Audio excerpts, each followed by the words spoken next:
Hello everyone and welcome to the Pistachio podcast Nuts About Design, and this week it's a takeover. Yes it is.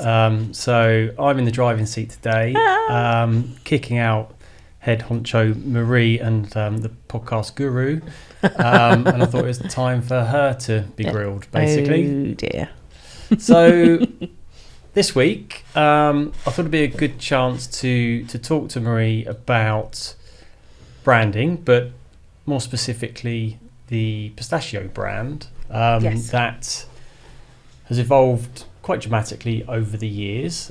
So maybe we could just touch on, to start with, where we started with our brand in the early years, and how that has changed and differed to this point, and then we can then also touch on our latest brand, how that's come about, the reasoning and thought process behind it, and what it's helped us deliver from a strong brand messaging consistency perspective as well. So let's start with the early years, and or the years up until this latest rebrand. Many sleeps since then. You're excited. No, I don't expect you to touch on every single logo or anything, but what I mean is, where we started. I think when we started, we were quite aware of the word pistachio, and as we've already touched on the fact we don't know where the name came from, I think what we wanted to do was tie in the kind of pistachio green was a heavy kind of influence in the early days. We kept actually the logo fairly clean, but we did, I'm not going to lie, use a pistachio seed, nut, whatever you want to call it. Also looks like a kebab. And various other obscene. Yeah, we're not going to touch on that. So there's no way of using it that doesn't make it look rude. But we did use that in various guises to start off with. But we were always quite white and clean, I think, in the kind of early days of pistachio.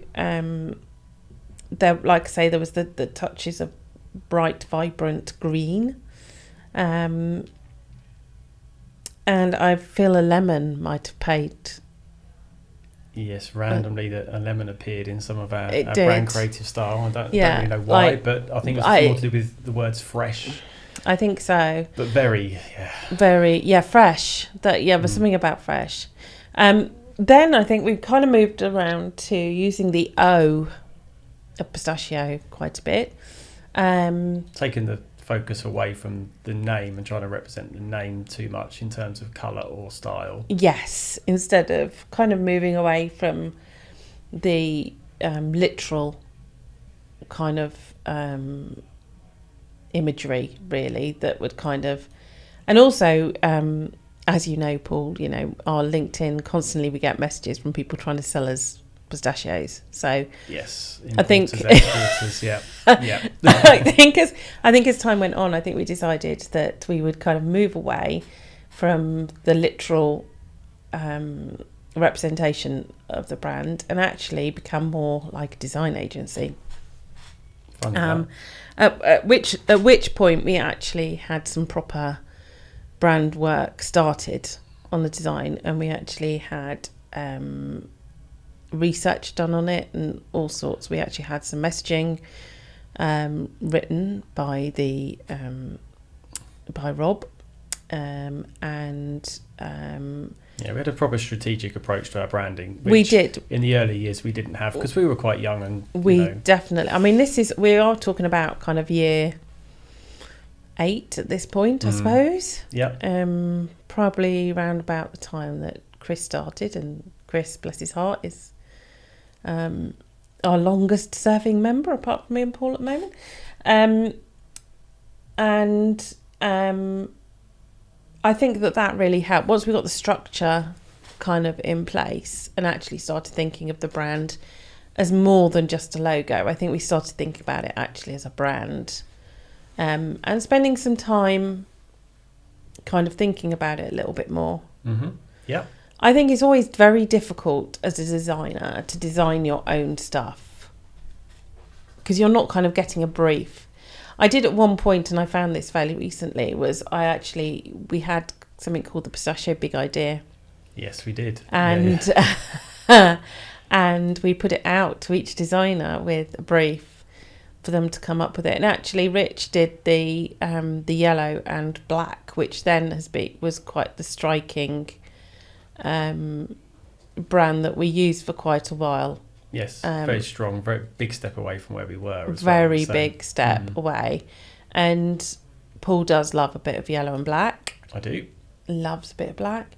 And the I think then that kind of was the basis of when our brand really changed. Yes. We kind of moved forward then. We took another leap, didn't we? We went to just a P.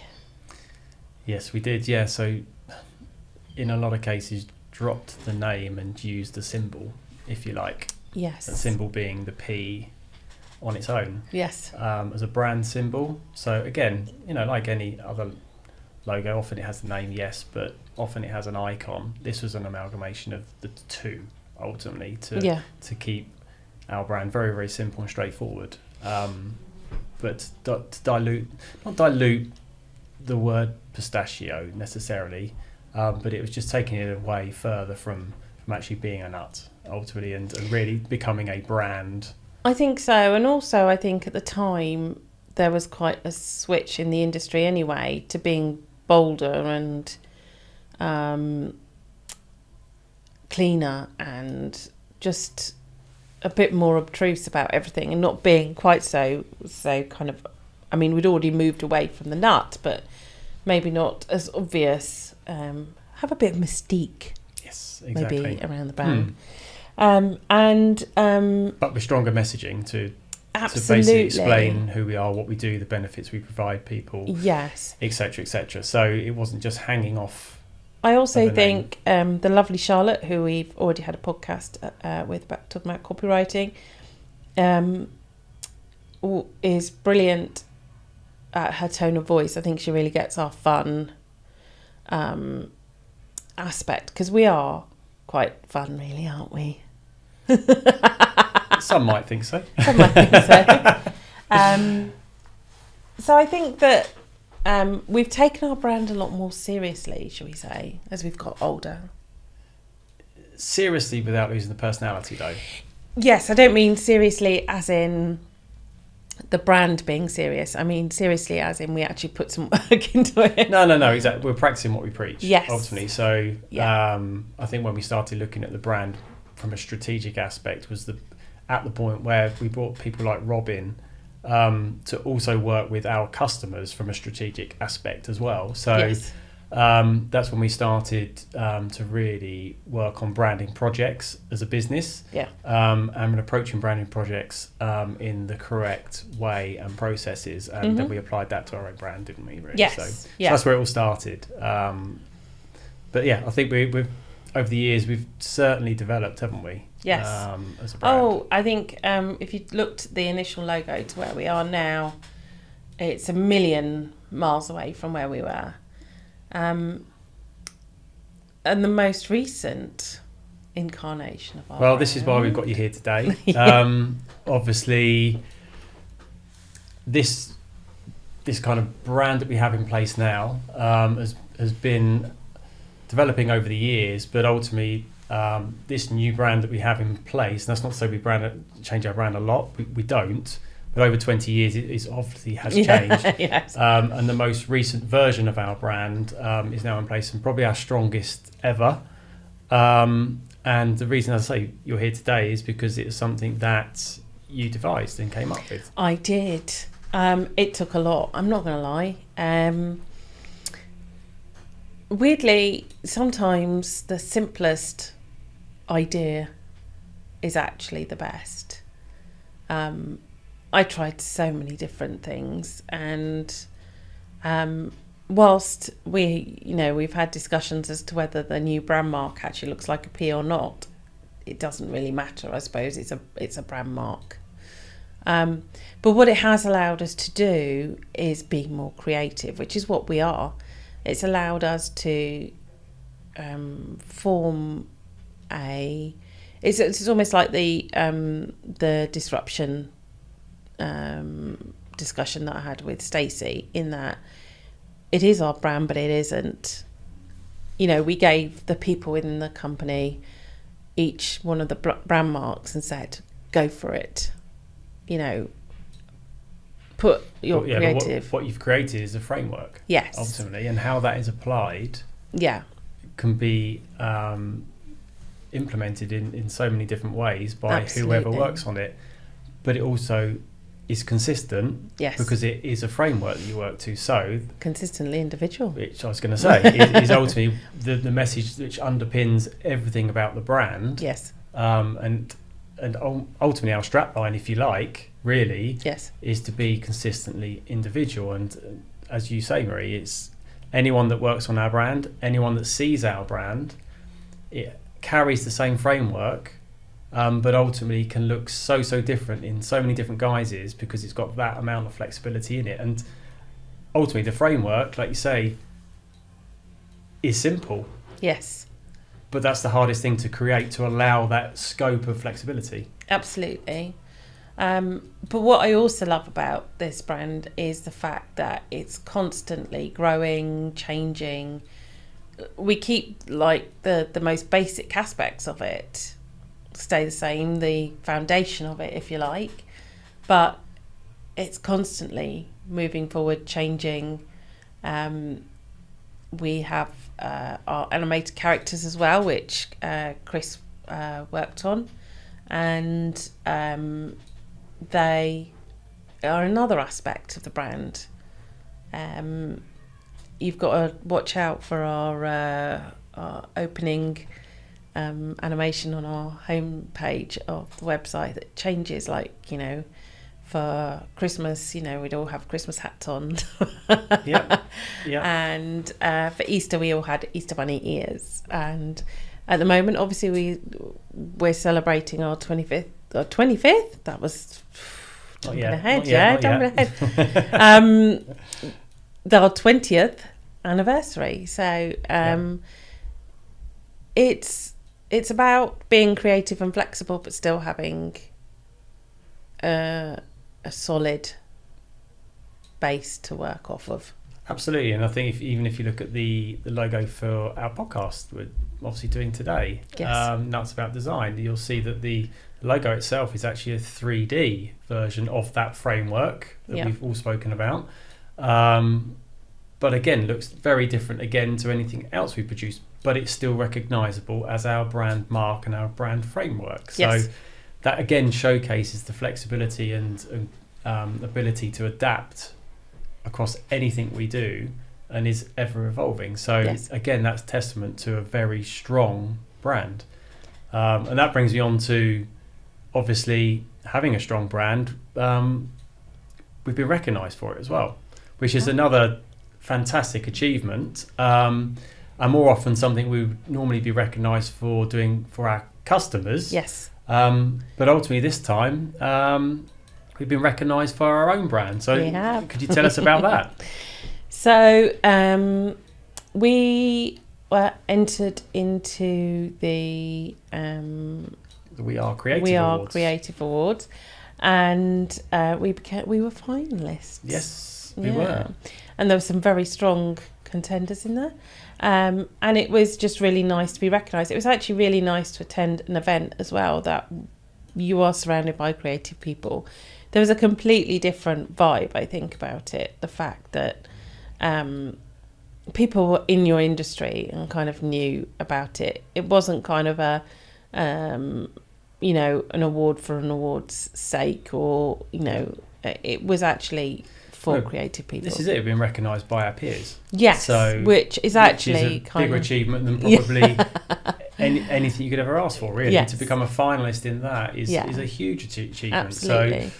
So I'm very, very proud of that, and also of all the work that we've kind of done around the brand, and also, you know, the wonderful Stacey, who has really helped and also taken a strong reign of the brand, and obviously Charlotte as well. The dream team. We work together to really utilise it in the best possible way. And then things like this have been born. So from it, things like this, I was going to say, ultimately a very strategic but concise marketing approach as well for the business now. Whereas before, because our, not necessarily just because of the brand, but what the brand has given us is a huge platform. It's given us a confidence, I think. Confidence, yeah, and I think also the ability to do so much more with our marketing as well, because of the strength of the brand. And what I would say is, and I see this probably more than you because I speak to more people, customers, prospects, also agencies within our world as well. And the one thing most people say is we've got a really, really strong brand and we stand out. So again, that's testament to what we've produced, and it's taken lots of time and effort, and it's not just a short-term thing. It's been going back years. This isn't just about purely just this brand in itself at the moment. It's taken time to build up that brand, and I think that what I've always found interesting is that, I'll talk to somebody from like this big agency somewhere, and they'll go, oh, where do you work? And I'll go, Pistachio, thinking that they'll never, oh yeah, I've heard of them. It's like, what? We're just some little tin pot, We're not tin pot. No, but you know what I mean. That's how you think. We're a lot smaller than most, aren't we? Well, I don't think it's necessarily who we come up against. That. I think you think, oh, we're nestled in, kind of Berkshire and Nottingham, and it makes you realise actually how well a base we've kind of built for ourselves over the last 20 years. And it's kind of the culmination of that has been the brand, definitely the current brand, which I am totally in love with and has worked out way better than my wildest dreams or how I thought of it when I first started it. It is just so strong, so simple, and fun. But I think it's also a brand that can just evolve and live on for many years, but always look fresh and different. So I think you've created something here that has a long lifespan. I think we could take it on a step. We could, for example, even if we just change things like change the colours, the base colours, for example, we could move it along that way. That's my next question is how do you see the brand evolving ultimately? I think it is constantly evolving. But it is true. All the time. I'm very aware of that, and I think that that is the fun part about it being our brand, is that we can do that we can evolve it, we can constantly tweak it, and move it forward. And also with new tools, with new things we learn, we will then apply that to our brand. Because at the end of the day, it is slightly, as well as being our brand, it is also our showcase. It is what we can do. And, we can actually do a lot for our size. We may be slightly small, but we're mighty. Yeah, absolutely. We punch well above. So, and as you say, it is a showcase. And I've used our brand when speaking to prospects, for example, about rebrand projects or branding projects in themselves. And I've used ours as an example of a type of approach where, from a thought process perspective and a delivery perspective, it's not just creating a new brand for them, it's creating a brand for them that is going to have a long lifespan that can ever evolve. And I think that's really important, is actually we're not creating a brand that's going to last 3-4 years.